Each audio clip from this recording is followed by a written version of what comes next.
கூட உட்காந்து டியூஷன் எடுக்கணும். சாப்பிடுறதுக்கு ஒழுங்கா சிந்தாம சாப்பிடுறான்னு சொல்லி கொடுக்கறதுக்கு நமக்கு அவ்வளவு நாள் ஆகும். அந்த பச்சை குழந்தைகளை கூட்டிட்டு போய் பொது தேர்வு வைக்கிறேன்னு சொல்லுவதை விட அயோக்கியத்தனம் நாட்டில் வேறு இருக்க முடியாது. அந்த பித்தலாட்டத்தனத்தை இன்றைக்கு பிஜேபி செய்து கொண்டிருக்கிறது. காரணம் என்ன? தமிழ்நாடு படித்து வளர்ந்து விட்டது என்ற வெறிச்சல்லாம் ரெண்டாவதுங்க. தமிழ்நாட்டு பிள்ளைங்க எல்லாம் படிச்சு வந்து நம்மள கேள்வி கேட்கறதெல்லாம் ரெண்டாவது. முதல் எரிச்சல் உங்களுக்கு என்ன தெரியுமா? இதுகெல்லாம் படிச்சதுனால, அறிவு வந்துட்டதுனால கேரளா பார்டர் வரைக்கும் வர முடியுது. தமிழ்நாட்டுல ஒத்த சீட்டு கூட பிஜேபி வாங்க முடியலனா இவர்கள் கல்வியில் சிறந்தவர்களாக இருக்கிறார்கள். டெல்லியில இருந்து நந்தனம் ஆர்ட்ஸ்ல நீங்க சேரணும்னா மோடி வினாத்தாள் அனுப்புவார். இந்த கொடுமைகளை எங்க பிள்ளை ஃபெயில் ஆயிட்டா என்னையா பண்றதுன்னு கேட்டா குலத்தொழிலை கற்றுக் கொடுப்பார்கள். நம்மளுடைய தொழில் என்னமா? இங்க உட்கார்ந்துருக்கோம் இத்தனை பேர் ஆண்கள் எல்லாரையும் சேர்த்து கேட்கிறேன், இந்த வீதியில் இருப்பவர்களை கேட்கிறேன். நம்ம தாத்தா பெரிய ஜட்ஜா இருந்தவரா? நம்ம அப்பா என்ன டாக்டரா? அம்மா என்ன இன்ஜினியரா? முதல் தலைமுறையா படிச்சு வரோம், அதிகபட்சம் 2வது தலைமுறையா படிப்போம். இப்ப குலத்தொழில்னா என்னன்னா, உன் அம்மா டெய்லர்னா நீயும் டெய்லர், உங்க அப்பா கூலி தொழிலாளினா நீயும் கூலி தொழிலாளி. சென்னை போன்ற நகரங்கள்ல நீங்க பெட்டி கடை வச்சிருந்தா உன் பிள்ளைய வந்து பெட்டி கடையை பார்த்துக்கணும்னு சொல்லக்கூடிய அந்த புதிய கல்வி கொள்கையை எதிர்க்கக்கூடிய துணிச்சல் அடிமை அதிமுகவுக்கு இருந்துச்சா? எதிர்க்கக்கூடிய துணிச்சல் வெளிப்படையாக பிஜேபி என்ற வார்த்தையை சொல்லுவதற்கு புதுசா கட்சி ஆரம்பிச்சிருக்கவங்க இருக்கா? எப்போது பார்த்தாலும் 24 மணி நேரமும் திமுகவை திட்டக்கூடியவர்களுக்கு பிள்ளைகளின் கல்வியின் மீது 1% அக்கறை இருந்ததா? நாங்கள் ஏன் முதல்வரோடு நிற்கிறோம் என்று சொன்னால், இந்த புதிய கல்வி கொள்கையை நீ 5000 கோடி இல்ல 10,000 கோடி கொடுத்தாலும் ஏற்றுக்கொள்ள முடியாது என்று இந்தியாவில் சொல்லக்கூடிய ஒரே முதலமைச்சர் முதுகெலும் இருக்கக்கூடிய முத்துவேல் கருணாநிதி ஸ்டாலின் என்ற முதலமைச்சரை தவிர வேறு யார் இருக்கா? எந்த உச்சத்தில் உட்கார வைத்தாலும் திமுக ஆட்சிக்கு வரக்கூடாது என்று நினைப்பதில் முதல் வயசில் இருப்பவர்கள் ஆரிய பார்ப்பனர்கள் தான். காரணம் என்ன? கலைஞர் செய்த செய்கை எப்படி? இன்றைக்கு தளபதி செய்யக்கூடிய செய்கை எப்படி? இவங்களுக்கெல்லாம் முன்னாடி பேரறிஞர் அண்ணா இருமொழி கொள்கை என்று செய்த செய்கை தான் இன்றைக்கு பார்ப்பனர்களை விட நம் பிள்ளைகள் படித்து சர்வதேச நிறுவனங்களில் வேலை பார்த்து கொண்டிருக்கிறார்கள். தோழர்களுக்கும் குறிப்பாக மகளிர் தோழர்களுக்கும் நான் சார்ந்திருக்கக்கூடிய திராவிடர் கழகத்தின் சார்பிலே அன்பு வணக்கம். நீங்க எல்லாருமே பெருமையோடு இங்க உட்கார்ந்துருக்கணும். முன்வரிசையில் இருக்க ஆண்களை விட வந்து உட்கார்ந்து இருக்கக்கூடிய பெண்கள், அது என்னோட பாட்டியா இருக்கலாம், எங்க அக்காவா இருக்கலாம், எங்க அம்மாவா இருக்கலாம், என் தங்கச்சியா இருக்கலாம், நீங்கெல்லாம் கெத்தா இருமாப்போடு இந்த கூட்டத்தில் உட்காரணும். ஏன்னு கேட்டீங்கன்னா, மற்ற கூட்டத்தில் ஆண்கள் நடத்துவார்கள், நம்ம சும்மா போய் உட்கார்ந்துருப்போம். இந்த கூட்டத்தை நடத்துவதே உங்களில் ஒருவரான அக்கா ரத்னா லோகேஸ்வரன் அவர்கள். நிறைய பேர் சொன்னாங்க அதிமுகவில் இருப்பவர்கள் விமர்சிக்கிறார்கள்னு சொல்லி. அதிமுக இருக்கவங்களுக்கு இன்னைக்கு தேதிக்கு ஒரே ஒரு பிரச்சனை தான். திமுக மேல எந்த குறையும் சொல்ல முடியாம சபாநாயகர் எங்களை பார்த்தாரு, அப்புறம் பார்க்காம என்ன பண்ணுவாங்க? நீ சபையில உட்கார்ந்தா பார்க்கதான் செய்வாங்க, போங்கன்னாரு. அப்புறம் போறேன்னா நீ என்ன உங்க வீட்டுக்கு சாப்பாட்டுக்கு விருந்துக்கு போயிருக்கீங்களா, மறு வீட்டுக்கு போயிருக்கீங்களா, உட்காருப்பா சாப்பிடுன்னு சொல்றதுக்கு? போங்கன்னா போங்கன்னு தான் சொல்லுவாரு. அப்படி குற்றம் கண்டுபிடிக்க முடியாததால் எதையோ குற்றம் கண்டுபிடிக்கிற போது அவங்களுக்கு அக்கா ரத்னா போன்றவர்கள் கண்ணுல கருவேல முள் மாதிரி குத்துவாங்க. ஏன் கருவேல முள் மாதிரி குத்துவாங்கன்னா, ஆண்கள் தான் செய்ய முடியும் என்று நினைத்த துறைகளை எல்லாம் அவங்க பாக்குறத விட வாய்ப்பு கொடுத்தா நீங்க 2 மடங்கு அதிகமா செய்வீங்கன்னு சொன்னவர் தந்தை பெரியார் அவர்கள். பொம்பளை பிள்ளைக்கு வாய்ப்பு கொடுத்து பாரியா என்ன பண்ணுதுன்னு பாப்போம்னு சொன்னாங்க. ஆனால் அந்த வாய்ப்பை கொடுப்பதற்கு பலர் தயங்கி கொண்டிருந்த நேரத்தில் 50% உங்களுக்கு தருகிறேன், நீங்கள் செய்து காட்டுங்கள் என்று சொன்னவர் தமிழ்நாட்டின் முதலமைச்சர் தளபதி ஸ்டாலின் அவர்கள். அவர் சொன்னார், இவர்கள் செய்து கொண்டிருக்கிறார்கள். நான் ஒரு போட்டோ பார்த்தேன் Facebookல, அவங்களோட போட்டோ. நீங்க நினைக்கலாம் அந்த அக்கா ஏதாவது எனக்கு சொந்தக்காரவங்க போல, அதனால இந்த பிள்ளை கொஞ்சம் பேசுதுன்னு. அவங்களெல்லாம் எனக்கு சொந்தக்காரவங்க இல்ல, யாரு என்னன்னு தெரியாது. நான் பார்த்ததை வச்சு சொல்றேன். நைட்டு மழை பெய்யுது, வெள்ளம் வந்துருச்சு. இவங்க வந்து சுடிதாரை போட்டுட்டு ஒரு இடத்துல கொண்டையை போட்டுட்டு நின்றுட்டு இருக்காங்க. அதுக்கு அர்த்தம் என்ன அப்படின்னு கேட்டீங்கன்னா, நீங்க வேற பகுதியா இருக்கலாம், நீங்க எந்த பகுதியா வேணா இருந்திருக்கலாம், வேற பகுதியிலிருந்து வந்தவராக இருக்கலாம், அதெல்லாம் கணக்கு கிடையாது. எனக்கு கொடுத்திருக்கக்கூடிய பொறுப்பு இந்த விருகம்பாக்கம் பகுதி மக்கள் என் மக்கள் என்ற உணர்வோடு நட்டு நடு ராத்திரியில் உங்களுக்காக சேவை செய்தவர் அக்கா ரத்னா லோகேஸ்வரன் அவர்கள். அது என்ன தெரியுமா செய்தியை சொல்லுது? நான் மேடையில் இருப்பவர்களுக்கும் சேர்த்து சொல்லுகிறேன், மீடியா ஏதாவது மதிவதனி வாயிலிருந்து வந்துடாதா என்று உங்களுடைய ஆவலுக்கும் நான் தீனி போடுகிறேன். என்ன செய்தின்னு கேட்டீங்கன்னா, திமுகவா இருக்கலாம், இல்ல எந்த கட்சியா இருக்கலாம், கவுன்சிலர்களா பெண்கள் வர்றப்ப பொதுமக்களும் சரி, எதிர்கட்சியில் இருக்கக்கூடிய அதாவது பிஜேபி, ஆர்எஸ்எஸ், சங்க பரிவார் கூட்டம் என்ன சொல்லுவாங்கன்னா, திமுக இருந்து கவுன்சிலர் வரலாம், யார் ஆட்சி பண்ணிட போறாரு? அவங்க வீட்டுக்காரு இல்ல அவங்க அப்பா தானே ஆட்சி பண்ண போறாங்க. பெண்களை முன்னிறுத்தி ஆட்சி பண்றதெல்லாம் ஆண்கள் தானேன்னு சொன்னாங்க. அந்த கட்டமைப்பை உடைத்தெறிந்து தன்னுடைய இணையருடைய தயவு இல்லாமல் என்னால் நிற்க முடியும் என்று நின்று காட்டியவர் அக்கா ரத்னா லோகேஸ்வரன் அவர்கள். இதை அவருடைய இணையரும் பெருமையோடு ஏற்றுக்கொள்வார் என்ற நம்பிக்கை எனக்கு இருக்கிறது. ஏன்னு கேட்டீங்கன்னா, அவங்க சகோதரர் லோகேஸ்வரன் அவருக்கு நன்றி சொல்லிட்டு உட்கார்ந்தாங்க. இப்ப எங்க எல்லாருமே மேடையில இருந்தவங்களாம் திருமணி வீட்டுக்கு தானமா போகணும் நீங்க. ஆனால் இது புரட்சி. என்ன புரட்சின்னு சொல்றேன். யார் இவங்கன்னு கேக்குறப்ப லோகேஸ்வரனுடைய மனைவி என்று சொன்ன காலம் போய் ரத்னாவனுடைய கணவர் லோகேஸ்வரன் என்ற நிலைக்கு வந்திருக்கிறோம் என்றால் அதற்கு காரணம் இந்த திராவிடர் இயக்கம். ஏன் இந்த இயக்கத்தை தூக்கி பிடிக்கணும்?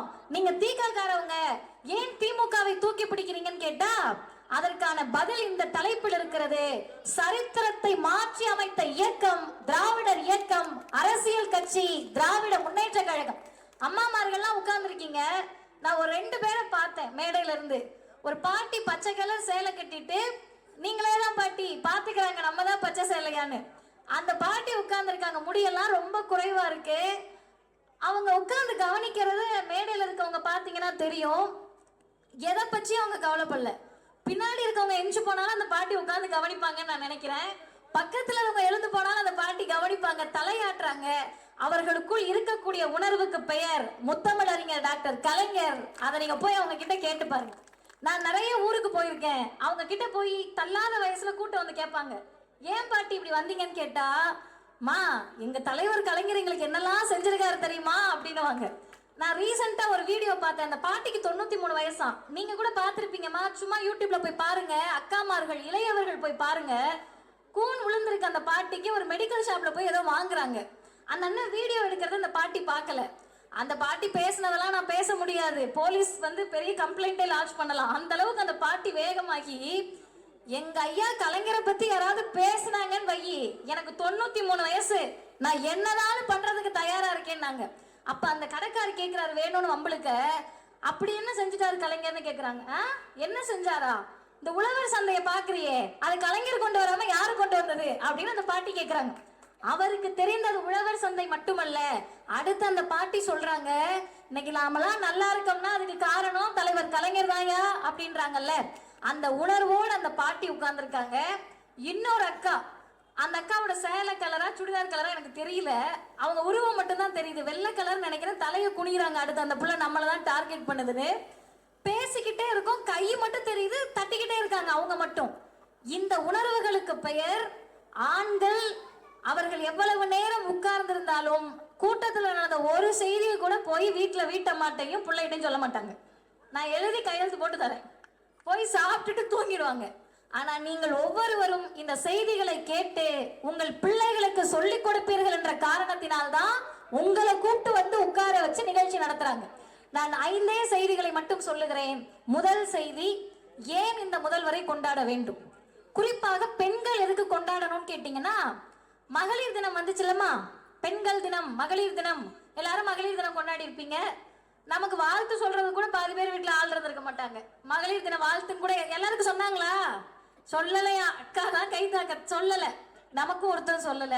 இந்த ஃபார்வர்ட் மெசேஜ் வரும், மகளாக, அன்னையாக, மருமகளாக, மாமியாராக, தோழியாக, அதெல்லாம் சேர்த்து ஒரே வார்த்தை, நல்ல வேலைக்காரியாக, நல்ல வீட்டுக்காரியாக, நல்ல சமையல்காரியாகன்றத வேற வேற வார்த்தையில வந்துச்சு. அப்ப இந்த மகளிர் தினத்திற்கு மோடி அவர்கள் பிரதமர் வந்து போன வருடம் ஒரு அறிவிப்பு கொடுத்தாரு. அது என்ன அறிவிப்புன்னு தாய்மார்கள் நல்லா கேட்டுக்கங்க. கேஸ் சிலிண்டரோட விலையை குறைக்க போறேன்னாரு. உடனே பிஜேபி பாருங்கள் இந்த பிரதமரை கேஸ் சிலிண்டர் விலையை குறைக்கிறார்னாங்க. அது என்ன கணக்குன்னா, அம்மாமார்கள் ஆடி ஆஃபர்ல போய் சேலை எடுப்பீங்கல்லம்மா, 2 சேலை 800 ரூபான்னு விற்பாங்க. கணக்கு என்னன்னு கேட்டீங்கன்னா, அந்த 2 சேலையோட விலை அதை விட கம்மியா இருக்கும். உங்க தலையில 200 ரூபாய் 300 ரூபாய் அதிகமா கட்டுறதுக்கு 2 சேலை 800 ரூபான்னு வாங்க. அது மாதிரி பிரதமர் பிஜேபி 1700 ரூபாய் இருந்த சிலிண்டர் விலைய 100 ரூபாய் குறைச்சதை கொண்டாடினாங்க. இது ஒரு பக்கம், அது சரியா தப்பான்னு அடுத்து பேசுவோம். இன்னொரு பக்கம் தமிழ்நாட்டினுடைய முதல்வர் இந்த மார்ச் 8 அன்னைக்கு ஒரு அறிவிப்பை கொடுத்தார். நகர்ப்புற வாழ்விட மேம்பாட்டு வாரியங்கள் குடியிருப்புகளை பெண்கள் பெயரில் தான் ஒதுக்கீடு செய்வோம் அப்படின்னாரு. இந்த ரெண்டுக்கு என்ன வித்தியாசம்னு கேட்டீங்கன்னா, அருமை சகோதரிகளே, இளைய வயது பெண்கள் உட்கார்ந்துருக்கீங்க. நம்ம இந்த சமூகம் எப்படி பார்த்துச்சுன்னு கேட்டா, உனக்கு லாயக்கான இடம் அடுப்புங்கிறதா. சமைச்சியா, உப்பு சரியா இருக்கா, காரம் சரியா இருக்கா, புளிப்பு சரியா இருக்கான்னு பாரு, இதை தாண்டி எதுவும் பண்ணாதன்னு சொல்லுச்சு. அதையே மோடி ரிவர்ஸ்ல சொன்னாரு, நீ அடுப்பங்கரையிலே சிலிண்டர் விலையை குறைக்கிறேன்னு. ஆனால் இந்த முதல்வர் பெரியாரின் வழியில், அண்ணாவின் வழியில், கலைஞரின் வழியில் வந்தவர். நீங்கள் அடுப்பங்கரையில் இருக்க வேண்டியவர்கள் அல்ல, ஆளுமை மிக்கவர்களாக இருக்க வேண்டும், சொத்து உங்க பேர்ல இருக்கணுமானாரு. நகர்ப்புற வாழ்விட மேம்பாட்டு வாரியத்துல பெண்கள் பேர்ல தான் இடஒதுக்கீடு கொடுக்கணும்னாரு. இது ஒண்ணு. ரெண்டாவது முக்கியமானது, நான் இங்க பாக்குறேன், குழந்தைங்களை தூக்கி வச்சுட்டு இருக்கீங்க. அந்த பாப்பா பின்னாடி சிவப்பு சட்டை போட்டுட்டு இருக்கு, இங்க ஒரு குட்டி பையன் இருக்கான், இன்னொரு அக்கா தூக்கி காட்டுறாங்க. இந்த குழந்தைங்க எல்லாம் இருக்குல்ல, இந்த குழந்தைகளை பார்க்க வேண்டிய கடமை யார் தலையில விழுந்ததுன்னா நம்ம தலையில விழுந்ததுதான். ஊருக்கே நம்ம ராணியா இருந்தாலும் சரி, வீட்டுக்கு போய் பிள்ளைய நம்ம தான் வளர்க்கணும். இது எழுதப்படாத சரித்திரம், அதுதான் சரித்திரமாக இருந்தது. இப்ப என்ன பண்றாங்கன்னு பார்த்தா, கலைஞர் பாக்குறாரு, இந்த பிள்ளைங்களெல்லாம் எதுக்கு வளர்க்குறாங்கன்னு பார்த்தா, பிள்ளை பெறக்கூடிய இயந்திரமா வளர்க்குறாங்க அப்படின்னு பெரியார் சொல்றாரு. உங்களுக்குலாம் என்னமா வேலைன்னு கேட்டா, கல்யாணம் பண்ணி வைக்கணும், இந்த பிள்ளைய வயிற்றுல நெருப்பு கட்டிக்கிட்டு இருக்கோம், கல்யாணம் கூட சொல்ல மாட்டாங்க, ஒருத்தன் கையில புடிச்சு கொடுக்கணும் அப்படின்னுவாங்க. இப்ப பெரியார் சொன்னாரு, பொம்பளை பிள்ளைய கல்யாணம் பண்ணி வைக்கிறதுக்கு முன்னாடி படிக்க வையான்னாரு. அவர் சொன்னதை கேட்டு இந்த சமூகத்துக்கு கோபம் வந்துச்சு. அப்படி கோபம் வந்த போது கலைஞர் வந்து சொல்றாரு, 8வது வரைக்கும் படிக்க வச்சேன்னா திருமண உதவித்தொகை தருவேன்னாரு. தெரியும்லமா கலைஞர் திருமண உதவித்தொகை தந்தது? இதை என்ன விமர்சனத்துக்குள்ள ஆக்குனாங்கன்னா, இல்ல நம்மளே என்ன கேள்வி கேட்கணும்னா, நியாயமா கலைஞர் என்ன சொல்லியிருக்கணும்? வறுமையில் இருப்பவர்களுக்கு திருமண உதவித்தொகை தரேன், ஏழ்மையில் இருப்பவர்களுக்கு தரேன்னு சொல்லியிருக்கணும். ஆனா கலைஞர் அப்படி சொல்லாம 8வது வரைக்கும் படிக்க வச்சேன்னா தருவேன்னாரு. அதுக்கு பின்னால் இருந்த உளவியல் என்னன்னா, நீ எப்படியும் பொம்பளை பிள்ளைய வளர்க்கறதே கல்யாணம் பண்ணி வைக்கலாம், பிள்ளை பெற்றுக்கிறதுக்கு தான். அப்ப படிக்கவான்னு சொன்னா நீ பிள்ளைய அனுப்ப போறது கிடையாது. குறைந்தபட்சம் இந்த திருமண உதவித்தொகைக்காகவாவது பெண் பிள்ளைகள் பள்ளி படிப்பை முடிப்பார்கள் என்ற உயர்ந்த சிந்தனையோடு கலைஞர் திருமண உதவித்தொகையை தந்தார். அவருடைய மகன் நம்முடைய தளபதி ஸ்டாலின் அவர்கள் இன்னும் ஒரு படி மேல போய் பெண் பிள்ளைகள் இன்றைக்கு மிகப்பெரிய அளவில் சிந்திக்க தொடங்கி விட்டார்கள். நீ எல்லாம் என்னத்தை பண்ண போற அப்படின்னு கேட்டாங்க. இந்த அழைப்புதலை நான் பார்த்தேன். தலைமையில் இருக்கக்கூடிய அக்கா ரத்னா அவர்கள் எம்காம் எல்எல்பி, நம்முடைய மரியாதைக்குரிய அமைச்சர் அவர்கள் M Com B Ed, Mathivathani B Sc M L என்று சொன்னால் இந்த பிள்ளைங்க எல்லாம் படிச்சு மேல வருவாங்க என்பதை யோசித்து, இவர்களை போல் எல்லா வீட்டு பிள்ளையும் வரணும், விளிம்பு நிலை வீட்டு பிள்ளைகளும் வர வேண்டும் என்று 6வதுல இருந்து 12வது வரைக்கும் அரசு பள்ளியில படிச்சீங்கன்னா மாதம் 1000 ரூபாய் புதுமை பெண் திட்டத்தை தருகிறேன். அந்த திட்டத்தினுடைய சிறப்பு என்பது 1000 ரூபாய் இல்லம்மா. அந்த திட்டத்துடைய சிறப்பு என்ன தெரியுமா? நீ எத்தனை டிகிரி படிச்சாலும் 1000 ரூபாய் தரேன். அர்த்தம் என்ன? படியுங்கள் படியுங்கள், படித்துக் கொண்டே இருங்கள், படிப்பதை நிறுத்தி விடாதீர்கள், நான் உங்களோடு இருக்கிறேன்னு அர்த்தம். 3வது சொல்றேன், நம்முடைய அமைச்சர் அவர்கள் சிறப்பான ஒரு திட்டத்தை பற்றி பேசினாங்க. ஆட்டோ கொடுக்கறாங்க, பிங்க் ஆட்டோ அப்படின்னு.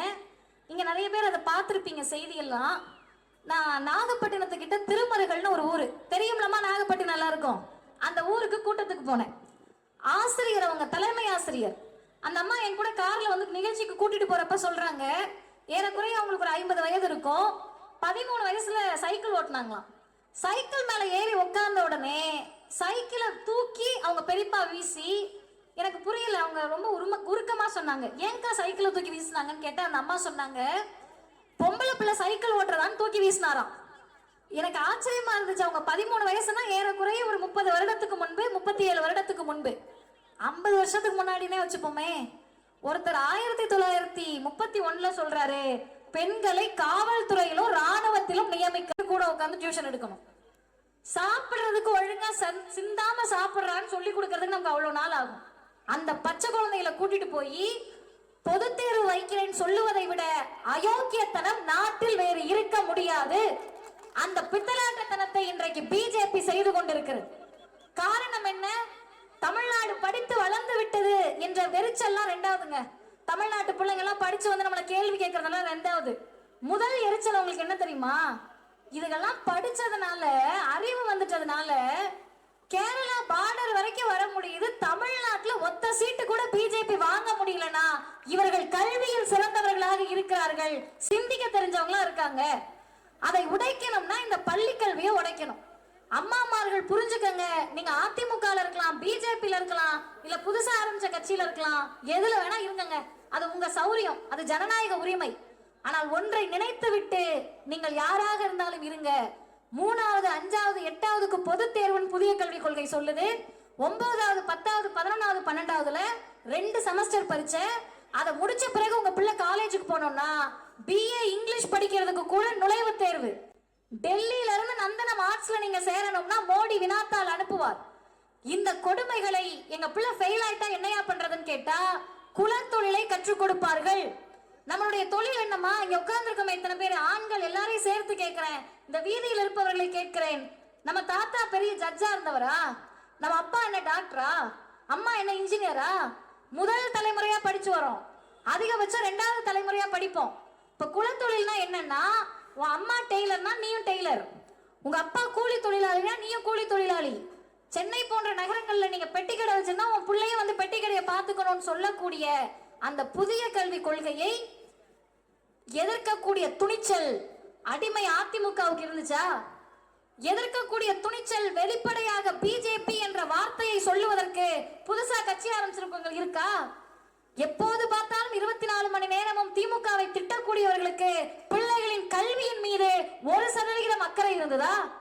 நாங்கள் ஏன் முதல்வரோடு நிற்கிறோம் என்று சொன்னால், இந்த புதிய கல்விக் கொள்கையை நீ 5000 கோடி இல்ல 10,000 கோடி கொடுத்தாலும் ஏற்றுக்கொள்ள முடியாது என்று இந்தியாவில் சொல்லக்கூடிய ஒரே முதலமைச்சர் முதுகெலும் இருக்கக்கூடிய முத்துவேல் கருணாநிதி ஸ்டாலின் என்ற முதலமைச்சரை தவிர வேறு யார் இருக்கா? எங்களுக்கு எங்க பிள்ளைகள் கல்வி தானே முக்கியம். ஏன் கல்வி முக்கியம்னு கேட்டீங்கன்னா, நமக்கு படிப்பு வராதுன்னு சொன்னாங்கம்மா. நடப்பது ஆரிய திராவிட போர். பேரறிஞர் பெருந்தகை அண்ணா சொன்னார், சிண்டு முடித்திடுவாய் போற்றின்னு. இன்னைக்கு நமக்குள்ள சிண்டு முடிக்கிற வேலையை ஆரியம் பார்த்து கொண்டிருக்கிறது. பார்ப்பனர்களை நீங்கள் என்ன செய்தாலும், எந்த உச்சத்தில் உட்கார வைத்தாலும் திமுக ஆட்சிக்கு வரக்கூடாது என்று நினைப்பதில் முதல் வயசில் இருப்பவர்கள் ஆரிய பார்ப்பனர்கள் தான். காரணம் என்ன? கலைஞர் செய்த செய்கை எப்படி, இன்றைக்கு தளபதி செய்யக்கூடிய செய்கை எப்படி? இவங்களுக்கெல்லாம் முன்னாடி பேரறிஞர் அண்ணா இருமொழி கொள்கை என்று செய்த செய்கை தான் இன்றைக்கு பார்ப்பனர்களை விட நம் பிள்ளைகள் படித்து சர்வதேச நிறுவனங்களில் வேலை பார்த்து கொண்டிருக்கிறார்கள். ஒன்னும் பொறுத்துக்க முடியலையே. இதுக்கு முன்னாடி ஒரு தலைவர் அடிச்ச அடி, நீ என்னனாலும் பண்ணு, எங்கனாலும் போ, நீ எவ்வளவு பெரிய ஆளா வேணா இருந்துக்க, கோவில் தான் உன்னுடைய இடம் என்று சொன்னால் அந்த கர்ப்ப கிரகத்துக்குள் என் பிள்ளைகளை கொண்டு வருவேன் என்று தந்தை பெரியார் சொன்னார். செய்து காட்டியவர் முத்தமிழறிஞர் டாக்டர் கலைஞர் அவர்கள்.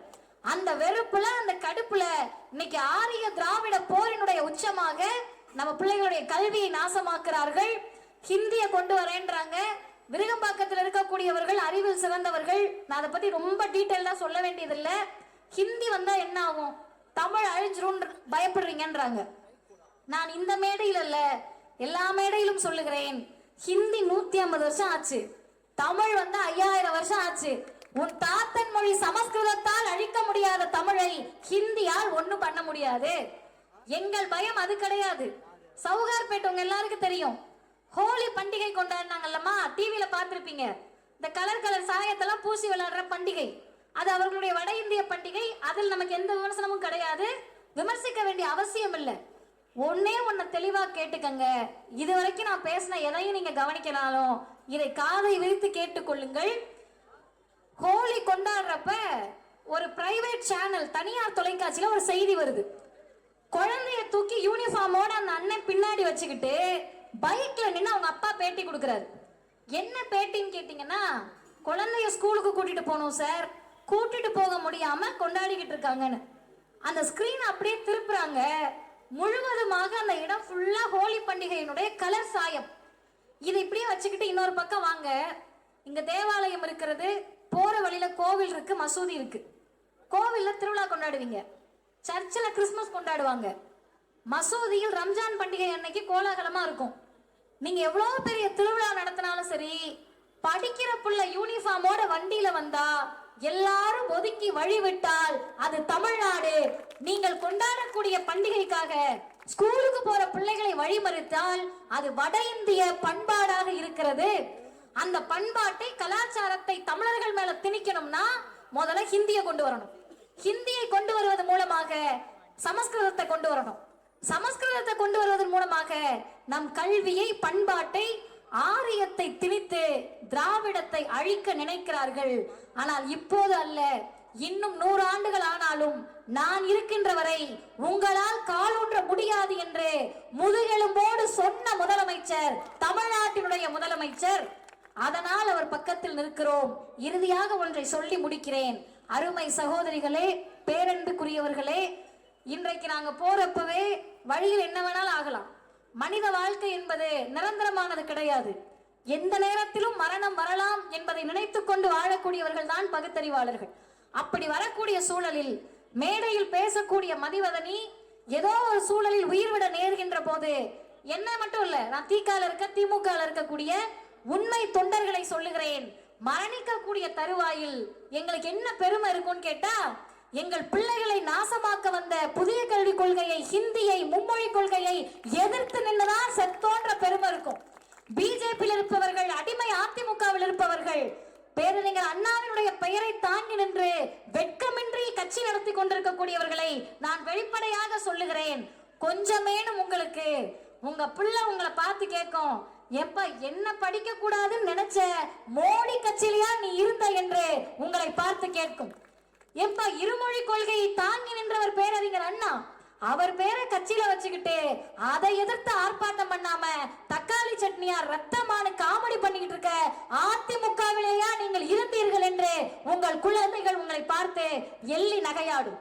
அப்ப நிற்கக்கூடியவர்கள் இந்த முதல்வரின் கரத்தை, எங்கள் கழகத்தின் தலைவர் ஆசிரியர் சொல்லுவது போல, இன்னும் பல 10 ஆண்டுகளுக்கு முதல்வரின் கரத்தை வலுப்படுத்த காத்திருக்கிறோம்.